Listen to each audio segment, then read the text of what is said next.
December 19th, 1944. A converted French army barracks in Verdun, France. The air was thick with tension. America's most powerful generals sat around a table, their faces grim. Just 3 days earlier, 250,000 German soldiers had shattered American lines in the Ardennes Forest, an offensive that had caught everyone by surprise. US units were being overwhelmed, surrounded, and destroyed. General Dwight D. Eisenhower, Supreme Allied Commander, had called this emergency meeting to stop the unfolding disaster. The situation was desperate. The legendary 101st Airborne Division was completely surrounded in the key town of Bastogne. If Bastogne fell, German armour could split the Allied armies and potentially reach the English Channel. Eisenhower looked around the table, asking the crucial question that hung in the air. How soon can someone attack north to relieve Bastogne? A heavy silence filled the room. Generals meticulously studied their maps, mentally calculating the monumental task.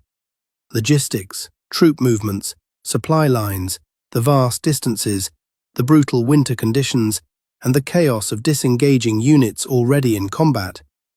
It seemed impossible. Then, General George S. Patton, Jr. broke the silence. "I can attack with 2 divisions in 48 hours. The other generals turned, staring in disbelief.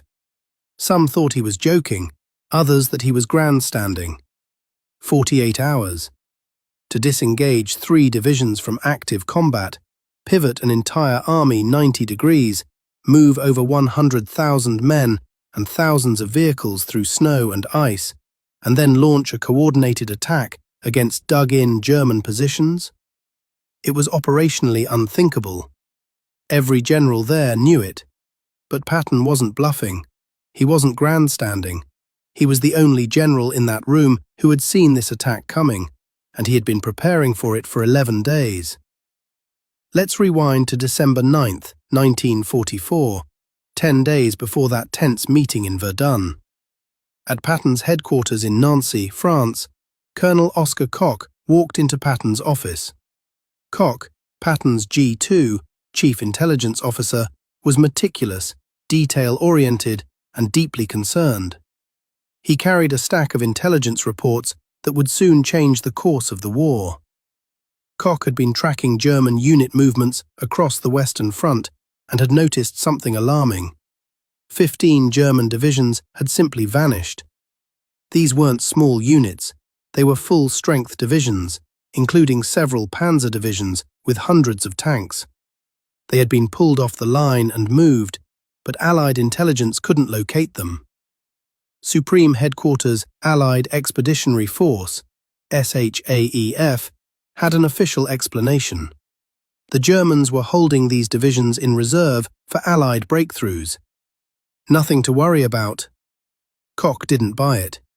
He had studied German patterns for months.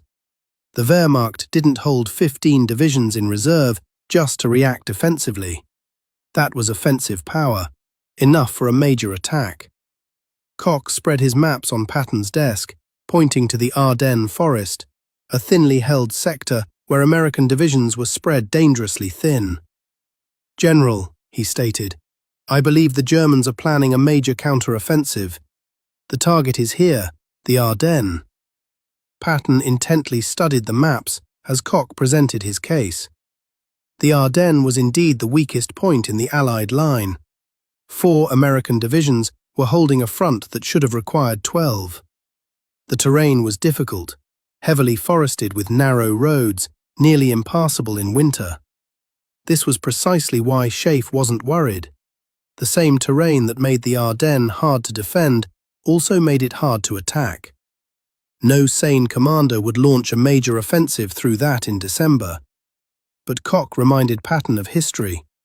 In 1940, the Germans had done precisely that, attacking through the Ardennes to conquer France in 6 weeks.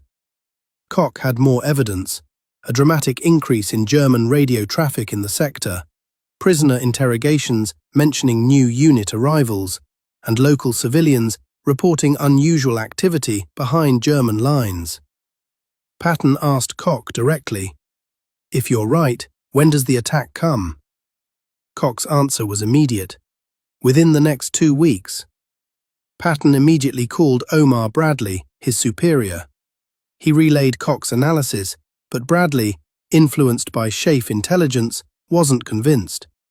The war was almost over, Germany was beaten, and they lacked the strength for a major offensive. Bradley told Patton not to worry. Patton hung up the phone and looked at Koch. After a long moment, he gave a direct order. Start planning. Over the next 10 days, Patton's staff worked in secret, developing 3 comprehensive contingency plans for a German offensive in the Ardennes. Each plan was meticulously detailed. Truck routes calculated, fuel supplies pre-positioned, artillery batteries designated for rapid redeployment, infantry units assigned specific roads and assembly points. The plans covered every variable. If the German attack came from one direction, Third Army would execute Plan A, from another, Plan B, and so on. Patton's staff initially thought their general had lost his mind. Third Army was engaged in offensive operations in the Saar region, pushing into Germany. Why were they planning for a defensive emergency 100 miles to the north? Because Patton trusted Oskar Koch more than he trusted SHAEF. On December 12th, Patton met with his senior commanders, instructing them to be ready to disengage on short notice without explaining why. His commanders exchanged bewildered looks. Disengage from winning offensive operations? But they were Patton's men. They followed orders. By December 15th, Third Army was the only major American force with contingency plans for the Ardennes. Every other Allied unit was focused on their own sectors, confident the war would be over by Christmas. Then, at 5:30 a.m. on December 16, 1944, German artillery erupted along an 80-mile front. Thousands of shells slammed into American positions, followed by infantry, then tanks. 3 German armies, over 200,000 men, smashed into 4 American divisions. The Americans were outnumbered nearly 4-1. Units that had been in quiet sectors suddenly found themselves fighting for survival. Communication lines were cut. Commanders lost contact with their troops. At Schaeff headquarters, initial reports were dismissed as a local counterattack. It took hours for the sheer scale of the disaster to become clear. At Bradley's headquarters, disbelief reigned. This couldn't be happening. Allied intelligence had assured them Germany was finished. The 106th Infantry Division, recently arrived for a quiet introduction to combat in the Ardennes, was virtually destroyed. 2 entire regiments surrendered, the largest mass surrender of American troops in the European theatre. But at Third Army headquarters, the reaction was different. Patton received the first reports and immediately summoned his staff, looking at Oskar Koch. "You were right. What's their objective?" Koch studied the incoming reports. "Bastogne. They need the road junction, and then Antwerp." Patton nodded. "Get me General Gaffey. We're executing the contingency plans." While every other American headquarters scrambled to understand what was happening, Patton was already giving orders. Third Army began disengaging from combat operations in the Saar. Other generals would spend 3 days trying to figure out how to respond. Patton had figured it out 11 days ago. Back to December 19th, the emergency meeting. Eisenhower, despite the grim situation, opened with a surprising statement. "The present situation is to be regarded as one of opportunity for us, and not of disaster. There will be only cheerful faces at this conference table." Eisenhower understood something critical. The German army had come out of its defensive positions and was now exposed. If the Allies could respond quickly enough, they could turn disaster into victory. But rapid response was the challenge. Every unit was in the wrong place. The logistics of turning everything around seemed impossible. That's when Eisenhower asked his pivotal question. How soon can someone attack north to relieve Bastogne? The silence stretched. Generals looked at their maps, calculating. Then Patton spoke. "I can attack with 2 divisions in 48 hours, 3 divisions in 72. The room went quiet again. Patton was known for aggressive promises, but this seemed beyond belief. Eisenhower pressed him. "George, this is no time for grandstanding. The 101st Airborne is surrounded. If we promise relief and can't deliver, those men die." Patton didn't flinch. "Ike, I've already given the orders. 3rd Army is disengaging now. I have 3 contingency plans prepared. I've been expecting this attack for 11 days. The other generals stared. Expecting it? How could Patton have expected something that caught Schaeff completely by surprise? Eisenhower studied Patton for a long moment. He had known Patton for decades. He knew when Patton was bluffing and when he was serious. Patton was serious. "All right, George, get moving." Patton left the Verdun meeting and made one phone call to his Chief of Staff at 3rd Army headquarters. The message was brief. "Play ball." Those 2 words activated contingency plans prepared 11 days earlier. Within minutes, orders flowed through 3rd Army's communication network. The 4th Armoured Division began moving north. The 26th Infantry Division followed.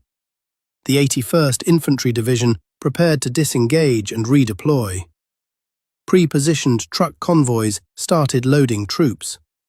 Artillery batteries began moving to new positions. Supply depots shifted from supporting offensive operations to supporting a relief attack toward Bastogne.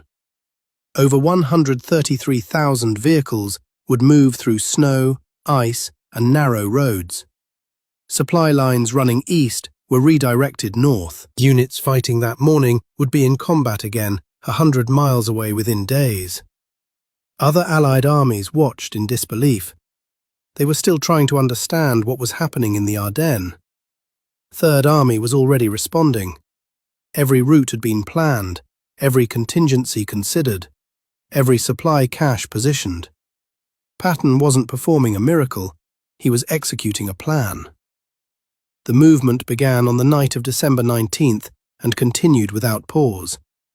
Imagine turning an entire army, over 100,000 men, thousands of tanks, trucks, artillery pieces, all moving simultaneously, all arriving at the right place at the right time. The weather was brutal. Snow, ice, freezing temperatures. Vehicles broke down, men suffered frostbite. But the movement continued. By December 21st, lead elements of the 4th Armoured Division were in position. They had moved over 100 miles in less than 48 hours through the worst winter weather in decades, all while disengaging from active combat operations. On December 22nd, 3rd Army attacked. The 4th Armoured Division drove north toward Bastogne. The fighting was brutal. German forces had established strong defensive positions along every approach to the surrounded town. Every mile was contested. Tank battles erupted in frozen fields. Infantry fought through forests and villages. Inside Bastogne, the 101st Airborne held on, low on ammunition, food, and medical supplies. On December 22nd, the Germans demanded their surrender. Brigadier General Anthony McAuliffe sent back his famous one-word reply: "Nuts." The paratroopers weren't giving up. They knew relief was coming. On December 26, 1944, at 4:50 p.m., First Lieutenant Charles Boggis, commanding the lead tank Cobra King, pushed through the final German positions at Eisenhower. His tank made contact with elements of the 101st Airborne. The siege was broken. Patton received the news and immediately called Eisenhower. "We're through to Bastogne." The relief corridor was narrow and German forces continuously attacked the flanks, but 3rd Army held. That night, supply convoys rolled into Bastogne. Ammunition, food, medical supplies. The 101st Airborne had held for 8 days against overwhelming odds. Now they had what they needed to keep fighting. The Battle of the Bulge would continue for another month. The Germans hadn't achieved their strategic objectives, but they had inflicted massive casualties. Over 19,000 Americans killed, over 47,000 wounded, another 23,000 captured or missing, the bloodiest battle the American army fought in World War II. But the losses would have been far worse without Patton's relief of Bastogne. If the 101st Airborne had been overrun, if the Germans had captured that road junction, the offensive might have succeeded in splitting the Allied armies. The intelligence failure at the highest levels haunted American command. How had over 200,000 German troops achieved complete surprise? How had 15 divisions vanished without anyone noticing? The answer was simple and damning. Someone had noticed. Oscar Koch had tracked those divisions. He had predicted the offensive. He had identified the target, but Schaeff had dismissed his analysis. Conventional wisdom held that Germany was beaten. A major offensive was impossible. Only Patton had listened. Only Patton had prepared. And when the attack came, only Patton was ready. After the war, Allied intelligence officers interrogated captured German commanders about their planning for the Ardennes offensive. The Germans had expected to reach the Meuse River within 4 days and take Antwerp within 2 weeks. They had expected the American response to be slow, confused, and disorganized. What they hadn't expected was George S. Patton. German commanders admitted that Patton's counterattack disrupted their entire timetable. The speed of Third Army's response shocked them. They had calculated it would take the Americans at least a week to mount a serious counter-offensive. It took Patton 4 days. General Gunther Blumentritt, Chief of Staff to Rundstedt, wrote in a post-war study that Patton was the most aggressive panzer general of the Allies. General Hasso von Manteuffel, who commanded 5th Panzer Army in the Ardennes, was more specific. We knew Patton would react quickly. We didn't know he had prepared for our attack. When his counter-offensive hit us, we realized someone on the American side had anticipated exactly what we were doing. That someone was Oscar Koch. But he was working for George Patton, and that made all the difference. George Patton received no special medal or public recognition for the relief of Bastogne. Official histories praised Third Army's performance, but rarely mentioned the 11 days of preparation that made it possible. Oscar Koch remained largely unknown outside military intelligence circles. His prediction of the Ardennes offensive, one of the most accurate intelligence assessments of the war, was overshadowed by the larger story of surprise and recovery. But within the military, the lesson was clear. Intelligence only matters if commanders act on it. Preparation only works if leaders trust their planners. Schaiff's intelligence failure wasn't due to incompetence, it was due to assumptions. The analysts had decided the war was almost over and interpreted every piece of evidence through that assumption. Oscar Koch approached the evidence differently. He didn't assume the war was over. He asked what the evidence actually showed. But having good intelligence wasn't enough. Other commanders received Koch's analysis. Bradley was briefed. Schaiff saw the reports. They all dismissed them. Patton didn't dismiss them. He trusted his intelligence officer. He prepared for the possibility that Koch was right and everyone else was wrong. At the Verdun meeting, the other generals stared in disbelief when Patton said, 48 hours. They thought he was grandstanding. He wasn't. He was telling them something they should have known themselves. The Battle of the Bulge was a failure of intelligence at the highest levels, but it was also a story of one general who listened when no one else would. That's why Patton was the only general ready for the Battle of the Bulge. Not because he was lucky, not because he was reckless, but because he was prepared. And in war, preparation is everything.